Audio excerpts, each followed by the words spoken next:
Hello and welcome to another episode of our Cheyenne and Arapaho Productions podcast, coming to you from Concho, America. I'm Darren Brown, and today we're talking about the Cheyenne and Arapaho tribes prevention programs. There are several of them here. We have four lovely people here today. Thank you all for being here. Give yourselves a hand. All right. Everything all good? All right. So when we talk about prevention programs, that includes a whole lot of things. I mean, mental, emotional, social, physical. And before we get started, I'd like to start with Katie down at the end here. Well, if you start here, we'll introduce ourselves this way. Okay. My name is Kati Sullivan. I am the Prevention Programs Director. My name is Christina Sharp, and I'm the Health Education Coordinator. My name is Terry Lindsey. I'm the Outreach Specialist for Tradition, Not Addiction.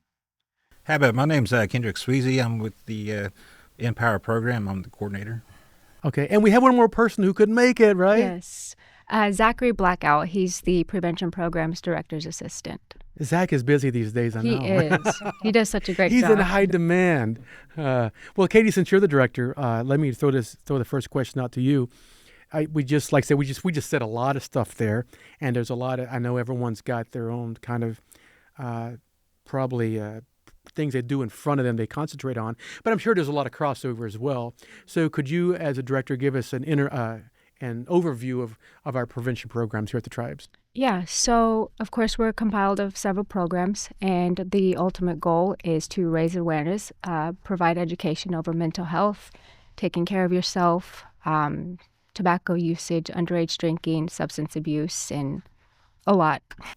There's a lot of, and I guess so. There's a lot of community, a ton of community outreach here. Yeah. Right. So I guess you work with schools and around the area. Yeah. So we are in about 15 schools, 3 colleges. Those schools range from middle school, junior high, and high school. They range from Clinton to Weatherford, Canton, Hammond, El Reno, Watonga, Gary. Help me out if I miss a few. Thomas, Sealing. They keep on going and going. Yeah. And 3 of the colleges are Redlands, SWOSU, and we work with Haskell. I hadn't even thought about that. Oh yeah, thank you for throwing that out. Because when we talk about prevention needs, man, there's no certain age. I mean, it from the cradle on up. You know what I'm saying? So well, Christina, you want to jump in here and share what your program does? Yeah, so I recently took over health education, and a lot of what I'm doing right now is just trying to find community needs and where a lot of health disparities are. So we met with IHS Clinton Service Unit and looked at their goals. I would assume everybody here knows what IHS is, but in case you didn't. It's Indian Health Services. Hey, there we go. Okay. So they have 3 offices in Watonga, El Reno, and Clinton. So I met with them and looked at their goals and saw where their discrepancies are in patients that are getting care and what they're getting care for. So we're working with them to try to increase patients coming in or continuing their care. And also with the 988 funding ending, the 988 crisis response system did not end. We just rolled it into health education because I'm glad you brought that up, because I came across an email like that just not long ago, and I thought, to myself, it probably doesn't mean that it's ending, right? Because if you have a program that's doing some good and is measurable, then the last thing you'd want to do is end it. Right. So just the grant funding ended. So it's not its own program anymore. It's just rolled into all of prevention. And TOR is also helping with some of this TOR stuff. is? As the Tribal Opioid Project, because they changed their... They changed that from response... It was Tribal Opioid Response Project. So now I think it's maybe Tribal Overdose Project? Yes, I'm not sure. That would be a Darien. Let's ask Terry real quick. Yeah. Oh, no. Do you know what that is? Yes. What they changed it to? Yeah, they did change it to the Tribal Opioid Overdose Project. Okay. So, well, we're getting somewhere. And all these acronyms. So I'm just out here trying to find where the community needs are. And one of the things that health education has been doing a lot is the Moses Star Award that is usually given at the Elders Convention in November. So instead of doing one nomination, we're going to start those nominations now and just compile all of them because we've noticed that there's a lack of people nominating elders. So we're going to get out to the communities. We're going to work with other programs and try to get more awareness out to everybody. All right. Terry said that he can't wait. He wants to talk about his program too. Yes, my name is Terry Lindsey. Like I said earlier, I am with Tradition Not Addiction, but we are under Partnership for Success, which is under Department of Health. What we do is we work with youth in our service area. Our grant is ages 14 to 24. And like Katie said earlier, we work with junior high school kids. We also go with some of the JOM programs. So we have some of the younger kids in that. But they are very well behaved kids. I enjoy working with these kids. I get to see a lot of them grow because some of them come in as junior high kids to my classes, outreach classes, and then I get to work with them throughout the years. And it's kind of sad when they become seniors and leave, but there's always the next group coming in, and there's a big desire there. It's just kind of they're all just willing to participate. Like I said, they're active. They want to be there, and I appreciate them coming because, like I tell the kids, y'all being good like this, it makes my job a whole lot easier. Oh, you can say that again. So, no, we've done a lot of outreach as well, and we get to work with. What I find odd is that we don't work with kids like yours, from junior high on. We see kids, and then we may see them a year later. And I don't recognize them because they're a foot taller, Yeah. Or between 14 and 16, kids change, and you can't you wouldn't even recognize them. So I'm like, oh, I still expect some short freckle faced kid, and it's like, oh, didn't expect to see an adult. Yeah. Yeah. Well, now then it's your turn, sir. What we got? Tell us about Empower.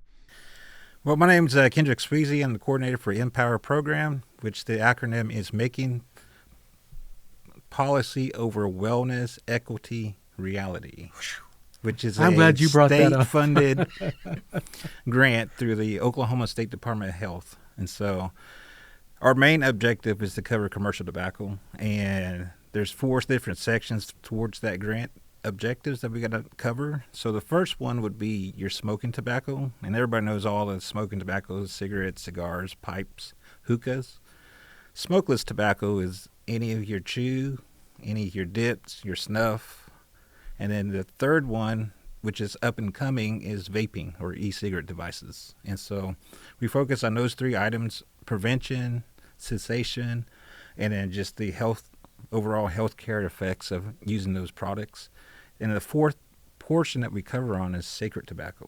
And we try to distinguish the difference between sacred tobacco use and also commercial tobacco use, because there's kids and adults that come up to me asking me, what's the difference, or is there a difference between the two? And the analogy that I usually use is whenever you have communion in a Catholic church, that they use alcohol as the blood of Christ. And so they are using it, but they're using it as a sacrament. They're not using it to have a big party and everybody's partying all night long like it's New Year's Eve or something. So sacred tobacco is the same thing. We use those sacred herbs, plants in our ceremonies, but we're not going overboard. Understood. And that's something when you brought up to me, or I said, I'm so glad that that's a part of it, because I think I've heard people, ask that before, and I just I never really thought about it. I mean, I kind of assumed the same thing that you would just said, but I never really, and I think a lot of us had never really thought about it that much. And since Zach isn't here, can you talk a little bit about Katie, about his program? Well, he helps me oversee all of the prevention programs. Okay, his title is, what was his title again? Director's assistant. Thank you. Yeah. He's I know Zach is well, let's just start with, he talks extensively about mental health, and I know we've all hit on that here. And the truth is, I guess mental health, let's talk about it as a person. That's just, when I pray for healing mentally and physically and emotionally and financially, and and I probably left 3 or 4 out. You know what I'm saying? Yeah. Because it takes all. We're all made up of. At any time we could be hurting in one area. Yeah. Any of us could be hurting and in 2 or 3 areas. You really got to take into consideration that mental health is, I feel like it's a huge umbrella, and it affects It could affect work. I mean, if you maybe didn't get a job that you wanted, it can affect that. Kids can, have a toll on your mental health. That And works really, both ways. yo, for sure. I mean, And really, like, adults can affect kids and kids affect adults. yeah. Man.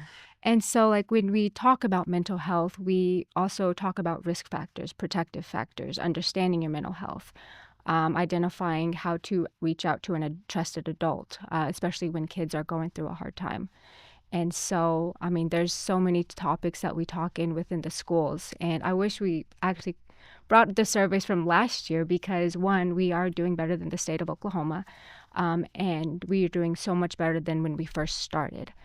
For example, a lot of the kids within the schools did not know how to seek out a trusted adult or how to approach an adult on what they were going through.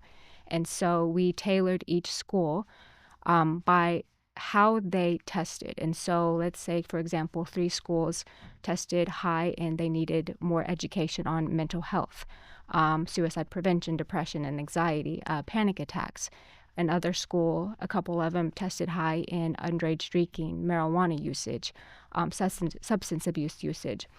And we showed a decrease in the areas that we needed to decrease, and we showed a significantly higher increase in areas that we needed to be That's higher fantastic. on. And so now kids are more comfortable with talking about the things they're going through, seeking out, their counselors or even seeing a therapist. We're trying to reduce the stigma around seeing a therapist. Yes, yeah. And seeking out a counselor because, I had to see one when I was playing college basketball. I was attending full-time in college and then also playing basketball full-time. And I had to see a therapist because it was too much on me. And currently, or last year, I stopped drinking completely and started seeing a therapist. Not last year, the year before. And had Yeah, to. don't sell yourself short, though. This month will be a year and a half. Well, all right. But Congratulations. yeah, so we try to reduce the stigma on that and even try to get adults to, get help, whether that's traditional healing, bringing in our culture advisors that we utilize with the prevention programs. We have a number of Cheyenne advisors and a number of Arapaho advisors. Man, when we talk about, you talking about stigma with mental health, and no one wants to come out and say, I have issues with my mental health, but I think everyone, deep down, everyone knows something's not right. Yeah. Here or there. And it doesn't have to be, I think when we just talk about mental health issues, we're not necessarily talking about something chronic. I mean, I tell you, I'll tell you, it's tough being an adult. Somebody said, what was your favorite part of being a kid? I said, not paying bills. Hey, it just gets everything. We're all ages here. That's what's cool. You guys are much younger than you probably. Well, I don't know. He got some grade too. Yeah, so right. But I just think as that's where I struggle sometimes. It's like, man, there's constant pressure. But the thing is that hits you at any age. Mm-hmm. And I think one thing I have learned as an adult is everything is temporary, And I just wonder how you get kids at these young ages to open up. I mean, that's got to take some time, right? Consistency, staying in the schools, consistency, providing outreaches and community events within the, different towns. Like Canton and Hammond was not getting a lot of attention. So that's why we had to, be consistent in those communities. Another awesome thing was Dylan Fox is now the executive director's assistant for Department of Health. And we were seeking out a Hope Squad program.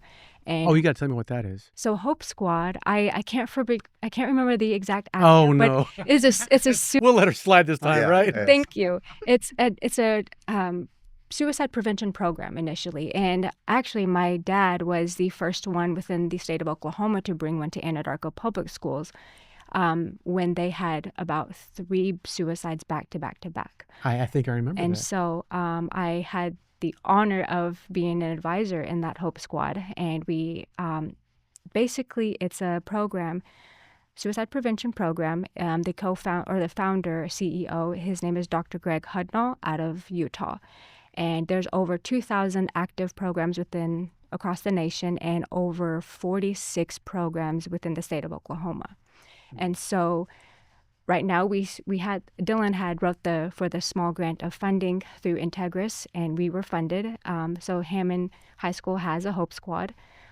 Christina is an advisor. Zach is an advisor. And so what they do is they go within the schools, and basically the students that are picked by their peers are the eyes and ears for the school administration and teachers. Because, when we go into school, we have teachers who don't see everything at all.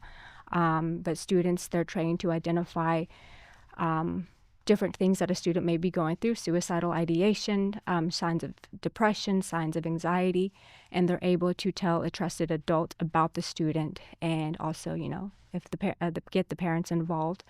So. Well, we're to the point now when I'm just going to throw questions out, and anyone who wants to jump in, because I know Katie, man. Katie's got it down. Yes. Well, I know that if Zach, I said earlier, if Zach were here, I could ask one question and we'd fill the whole podcast. Exactly. Zach is. We wouldn't have to say a word. Zach's amazing. He is. He's so good at what he does. He is. I wish he could be here, but I know we said it. I see. Oh well, you do what you got to. We'll struggle along. We'll scratch and claw our way across it. Christina, when we were talking right before we started, you said I asked you something about what do you mean by what do you say? How did we start? You said What is health education? yes, and we that's where we started. And 10 minutes later, we were still there's we're kind of like what I said. There's physical, emotional, spiritual, and on and on and on. Yeah, I mean, there's community health. You can't. How do you even know where to focus? And so similar to what Katie and the rest of prevention did with surveys this last year.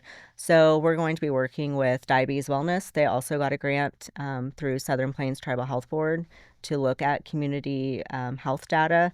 So we're going to be partnering not only with Diabetes Wellness, but other Department of Health to see where are the community needs at. I feel like when COVID happened, we were so consumed with COVID and everything else that a lot of the other health things kind of went by the wayside.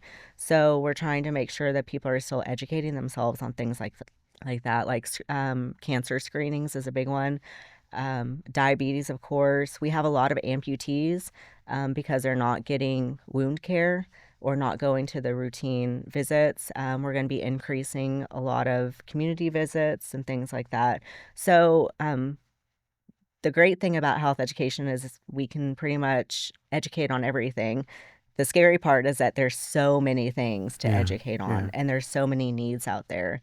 So through the next couple of months, just looking at specific community needs, like what is Hammond may need something different than Sealing, may need something different than Fonda or Thomas. So trying to really locate those needs and make sure that we're getting the right people to the right places. Terry, you mentioned working with kids and to the point where you knew them well, and it's sad to see them as they graduate and move on through. So when you work with kids, closely like you do, what do you hear? I mean, do you hear what their problems are, what they're dealing with? Yes, we do. Sometimes they do it jokingly. Yeah, so I can see that. You kind of got to listen with the open ear. Yeah, because and like I said, it's consistency. You got to be there to pick out. You get a good feel for when they are joking. I do want to say the kids call Terry Uncle now because Uncle. he's so great with the students and the schools that they're in. As long as there's not a deadly in front of it. Hey. That's the plus side of it, I guess, is I get to build that rapport with them. Yeah. And like Katie said, whether I'm at with the school, I go to the schools a lot, but when we do community outreaches, they'll come up and say, hey, I was in your class, or hey, and like I said, we was at Canton doing a outreach for a basketball game. We was doing a tailgate, and one of the girls come up and say, hey, Uncle, how you doing? I'm like, oh, I'm doing good. How you, stuff like that. But I like that, and I guess the plus with prevention having several different departments is we go out the outreaches together and we kind of learn what they learn also. So we get to multitask.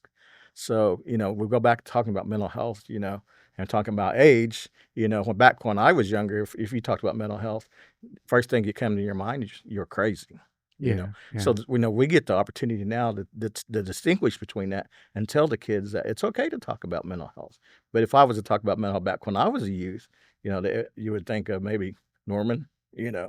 that's Yeah. the mental hospital, I know what you're saying. so. But that's a plus I like about being in prevention is that we have the opportunity to talk to the youth to help them come out of their shell. Because you'll see a lot of them that are really outgoing. You got your basketball stars, you got your maybe your athletes, you got your maybe the drama, the musicians, so you can tell that the different schools who is what, because they kind of gravitate. They have a group, they'll gravitate to that one person.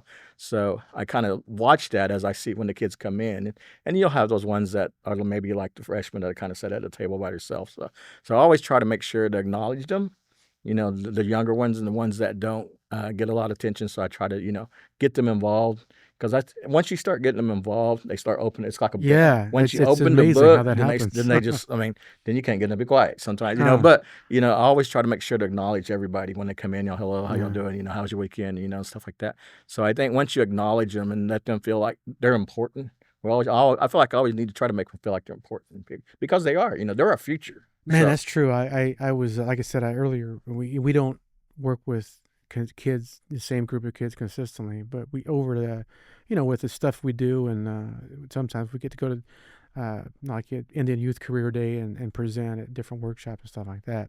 We get to spend time with junior high up and up kids, and I told someone one time, it just hit me. I said, man, I was talking to someone else in another department. I said, you really have to be careful what you say to some of these kids. I said, because that could be the thing, the positive thing you share with them could be the only positive thing they've heard all day or all week. And it's just, when you think about it that way, there's a lot more responsibility on each and every conversation that you do have with them.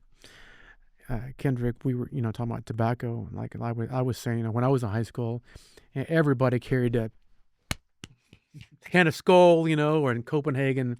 I tried it once, and I'll admit I got a buzz, but I was like, this is nasty, man. Because we were going to visit a girl, and I was like, I cannot get rid of all this. We got to stop and get some drink, man. I had to rinse about 5 times, It's, but I was like, that's not worth the trouble. And cigarettes, I tried. It's like I will admit I felt cool when I did it. There's something about this. And then if you have an argument, you can just say, well, but it's cool for acting, But who's acting? But no, I couldn't. It's not my thing, But I read, either I saw it on TV or I read it somewhere where and I could be wrong, maybe, but I thought I read some study where a lot of tobacco usage was down. Is that right? Or have you seen or read anything like that? Well, with cigarette smoking itself, it's on a decline, but a lot of people are switching from Picking up vapes. going from cigarettes to vaping. And an analogy that I usually use for people that don't know the difference between vaping and e-cigarettes or regular smoking cigarettes is it's like alcohol. Like he equate cigarettes to beer. Everybody knows how strong beer is, and then everybody knows how strong liquor is. And so a lot of people are saying, well, I'm only switching to vape so I can quit cigarettes. And I usually ask the question, well, would you take shots of liquor to quit beer? And they're like, no, that's kind of... That's kind of. I don't drink a 6-pack every day, but I have about 15 shots. I see what you're saying. I don't think kids understand that. Yeah, okay, there's no smoke involved. That's great, but you're still getting all that nicotine and all the other crap. That's all, and there's probably less of a filter involved. Well, the thing with vaping, it makes it more convenient for kids and youth to actually smoke or to vape than it is a regular cigarette. So. Yeah, because they don't have to go. Yeah, and that's the other issue that the schools are running into is there's a lot of kids a lot of companies are marketing towards directly kids, to kids, and they're making their vaping devices that look like USB, look like a highlighter, look like different types of normal everyday items. But on top of that, they're also marketing where they're putting games Wow. on their vaping devices. One of them, I think, had like a Pac-Man game. Another one, you attach the vaping device onto your phone. And so, and then the latest, And they're all flavored anyway. yeah, they're all flavored. And so the other thing about the vaping devices too that the companies are marketing to the youth is everything that a smartwatch can do, a lot of vaping devices are able to do that. And so they're hooking these young generation, like who uses a smartwatch? It's not my folks. It's not my grandparents. Yeah. It's all my nephews It's and it's nieces. the 5-year-olds, Yeah. Yeah. So yeah, just even their advertisement and the products that they offer for vaping and e-cigarettes, it's not geared towards. Yeah. All my little nieces and nephews were asking for phones for Christmas. I'm like, what? You're 6. Well, that it ain't happening. Yeah, I see what you're saying. Well, so what do you guys? The thing is, I think that's got to be the way I see it is, I think the campaign against smoking in general has been around for a long time, but now we get so you guys are. You got a tough battle anyway, because it's something cigarettes is something that's not going away. They're ingrained in a lot of society, but the vaping is a whole new animal, and you got to figure out ways to attack that, I suppose. Yeah, the biggest thing that we have is the education part, because it's just like even when you see somebody vaping, what they exhale is not smoke, it's not water vapor. That is all chemicals. Oh, And that so, hurts thinking about it, man. like one of my classes I asked at the schools was like, hey, which one of you kids, when's the last time you guys stuck your mouth on a tailpipe? And they were like, tailpipe? For what? I was like, because that same chemical, carbon monoxide, is in the same thing in your vaping device. I think people do think it's water, That's like the It's miseducation. like a mist or something. Yeah, I think that's what they think. That's a big misconception about vaping devices, that it's water vapor. Mm-hmm. And same way with the chemicals inside the vaping devices, it's really dependent upon what the company decides to put in it. It's not regulated. It's not. So whatever the company wants to put in there, it's in there. Yeah. And so a lot of same chemicals that you find in tobacco smoke, there's about over 70 different carcinogenic chemicals You got it out, man. in cigarette smoke that it's also found in vaping devices. That's 5 syllables, brother. Carcinogenic. So yeah. Yeah. Well, like I said, I know that's a tough battle. And matter of fact, I know that everyone here is, you're fighting those tough battles. But I'm so glad to see that you're in the schools. And talk about, Katie, talk about the colleges, because that's let's see, it's not a different ball game, but it's totally an advanced game, right?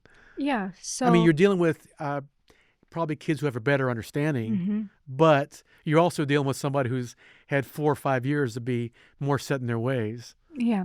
So we thought it was important to get into colleges. One, specifically working with tribal students, tribal members of the Cheyenne and Arapaho, and we welcome everyone.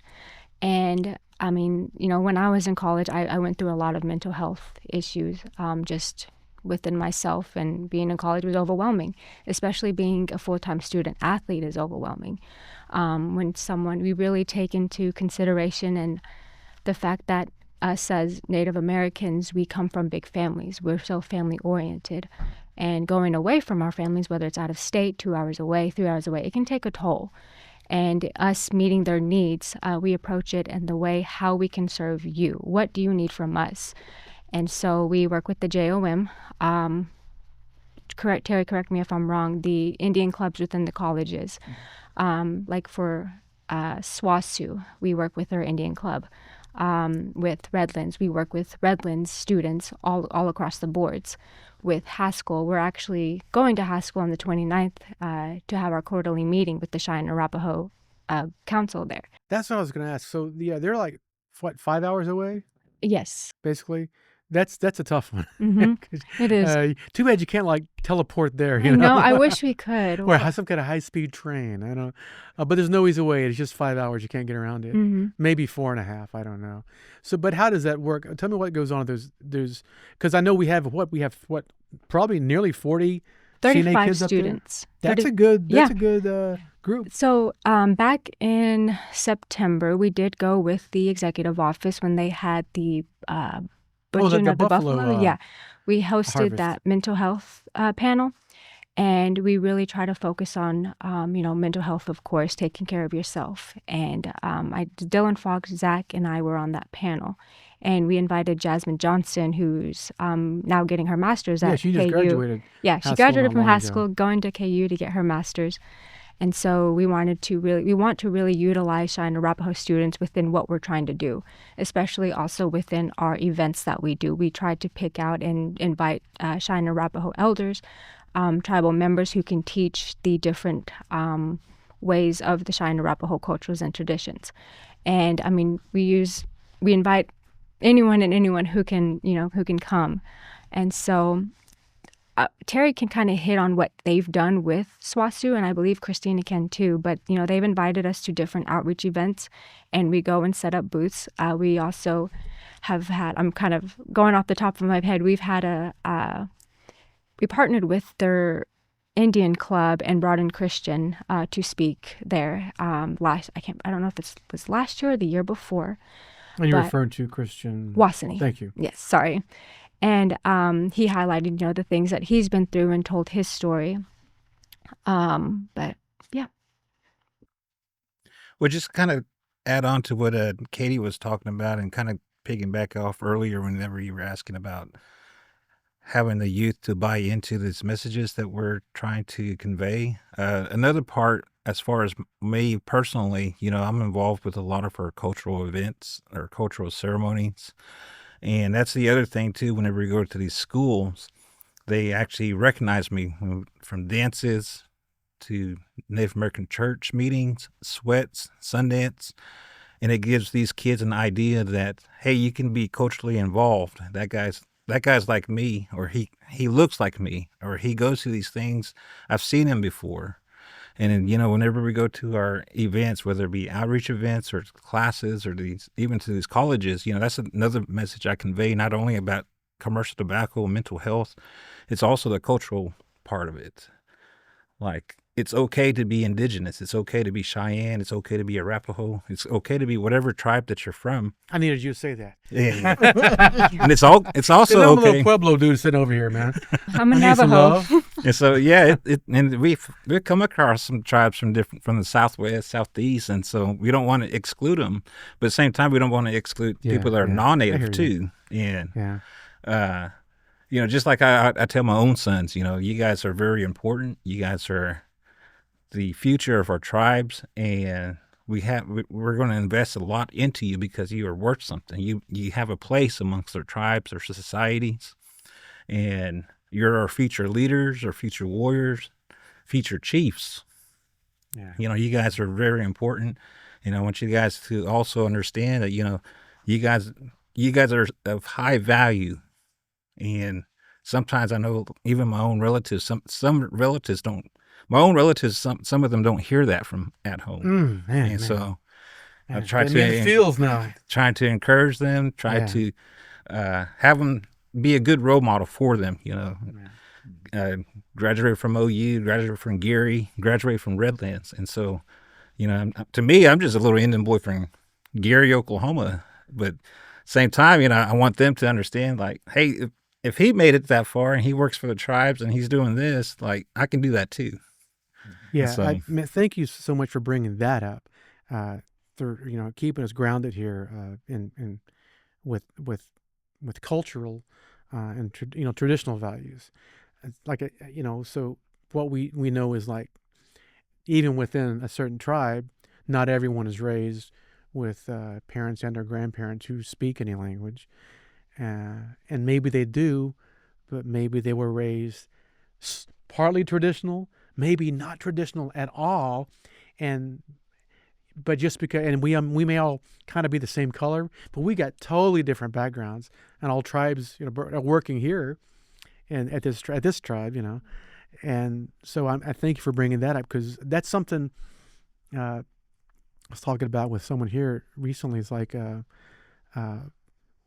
people think mental health wellness is a new thing, and I'm like, no, it's just now that people are not afraid to bring it up and talk about it, and promote it and shout it from the rooftops, and as Native people,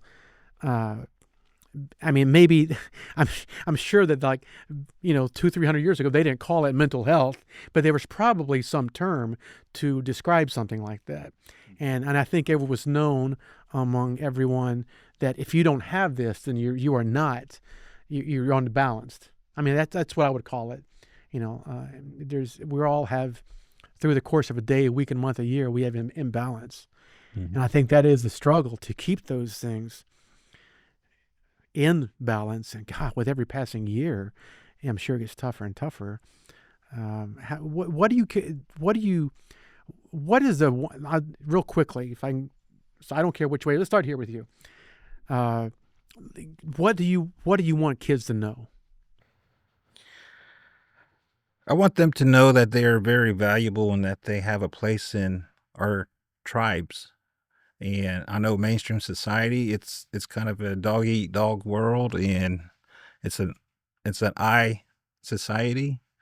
With our traditional ways, it's a us, it's a we, and that's the other part too. Is everybody has a place and everybody has a role, and nobody is useless. And so, message that I want them to have is they have a place with us, and for them not to feel alone. That's kind of what I like to talk to them about. I let them know that they're important, and that they are our future, because they are, and also too, Katie always encourages us to partner with other departments. So what we've been partnering with is the language department. So when we go into some of the schools, we bring in the Cheyenne department and we bring in the Arapaho department. And it's good to see the kids, because they really get involved, when Regina really gets them going and Jacinda really gets them going. They get involved. Jacinda kind of use it like a game. She says, well, this morning, the kid, we had the, Arapaho kids, they could say 6 words. So she was doing the Cheyenne. Them kids started out, not saying the words, naming off words. But then she also threatened them with their grandpa, Irvin. So, I know your grandpa, so y'all don't start. I know y'all know these words, so y'all better start talking. And boy, they really started talking, So we, being, I feel like that being the culture part, like you said, we've got to encourage them, because a lot of kids don't know, the culture, I'm Muskogee Creek. I grew up attending, the Creek churches. It was all Creek language. But as our elders pass away, and that's one thing too, I encourage them, visit with your elders, talk to your elders, because what they know isn't in a book.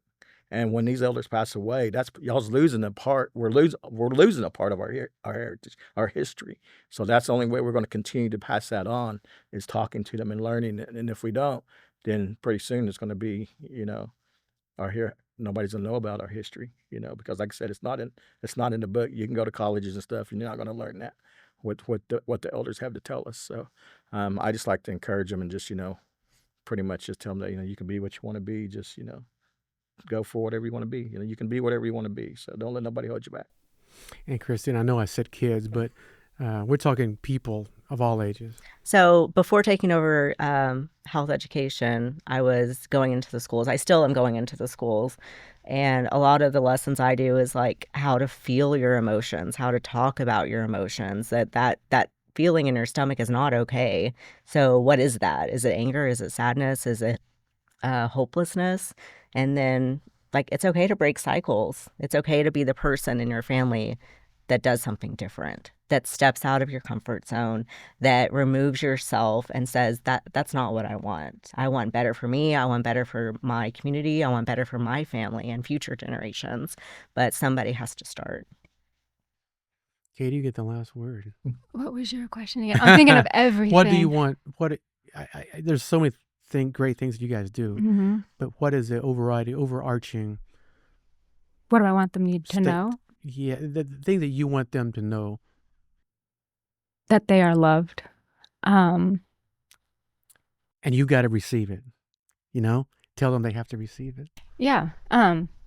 Some people I have a told hard time myself with I that. wasn't going to get emotional. Oh, no, I've been there the whole time. I don't know if you saw that tear pop up, but I tried to hide it. But no, you have to be willing to receive love. Yeah. One, you are loved. You have a purpose, and it takes one person to plant a seed in someone. And so, one, I love the purpose of this job. I love what we do for the communities. A lot of people don't know, but I serve. I have a passion of serving people, and just as if I were working for the Navajo Nation, I serve the Cheyenne and Arapaho peoples the same. And so I really want to praise the prevention program staff. I mean, we have Mona. I'm going to name them all. We have Vida, Go right Mona, ahead. Terry, Justin Klein-Cole. We have Melinda Sutton, Kendrick Sweezy, Brittany Pratt, Christina, Zach Black Owl. Did I miss one? We have 10 total. That's it. Oh, okay. And you. and me. They each have such an individual gift, and they each also have that passion and drive. And I really don't believe that we would be where we are without them. No, that's true. And I mean, watching them work with the students and the things that we go over in our prevention meetings and what our goals. Right there. Yeah, man. And our goals and what we want to see, like every single one of them, they bring ideas to the table, and it's not just me, it's them. And I always tell them, thank you so much for being the individuals you are.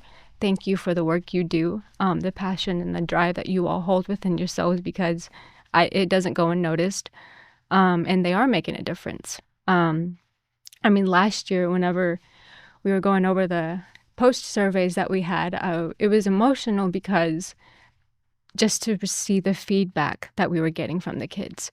And I mean, we had a letter from the principal at Hammond High School where their Cheyenne and Arapaho students and Native American student body were not really participating in extracurricular activities. Were not doing, their attendance was low. And he sent a letter, and we actually posted it on the Cheyenne and Arapaho Tradition Not Addiction page, which is now Cheyenne and Arapaho Prevention Programs, highlighting that they're seeing such a huge increase from the Native American population within their schools. Their attendance increased, their grades are going up. And so the work that they do, amazing. You're doing something right. They are. Well, now that we've all had a good long, I don't know where to go next. No, I thank you all sincerely for being here. And I guess this is not an easy thing to talk about. And just like Katie was saying, it's it'll hit you in the feels without. Hey, I've noticed that as I get older, that stuff happens more and more when I talk about my kids or whatever, Let me let you go. Don't we're not. We got to catch everything here. So one of the things too that whenever we work with all these different communities, it's the community response. I've gone to ceremonies and stuff where they've mentioned individual programs or individual people that they got a good message from, and so that's also at our dances too. So like our Weatherford JOM, they had a powwow back in November, and they had Terry be on head staff for them for the honored educator. Yes. And so that was their token to recognize Terry for all his hard work and his involvement with this Weatherford Public Schools. And so there's different stuff like that happens that, it makes us feel proud. Yeah, I mean, if no one has said it, I'm sure they have. You guys are doing a great job. I mean, I'm not with you, and I'm not watching you, but I know what's going on, because I see things and I hear things, baby. No, I'm like Santa Claus, right? No, I know. I know when you've been bad or good, and you guys are good all the time, most of the time at least. So I just want to thank you all for coming here and talking about these programs and the good things you're doing. And if someone wants to, if someone has, let's say, I don't know, from a school or an individual needs, they want something like this in their school, what do they do?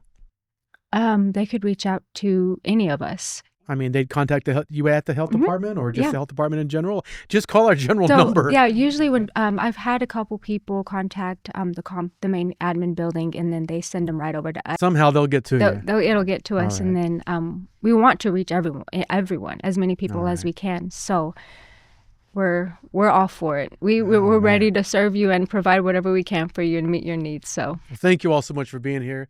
And thank you for joining us on the Cheyenne and Arapaho. Cheyenne, I can't even say it now. I'm a mess now. Thank you for joining on this Cheyenne and Arapaho Productions podcast. We'll see you next time. Thank you.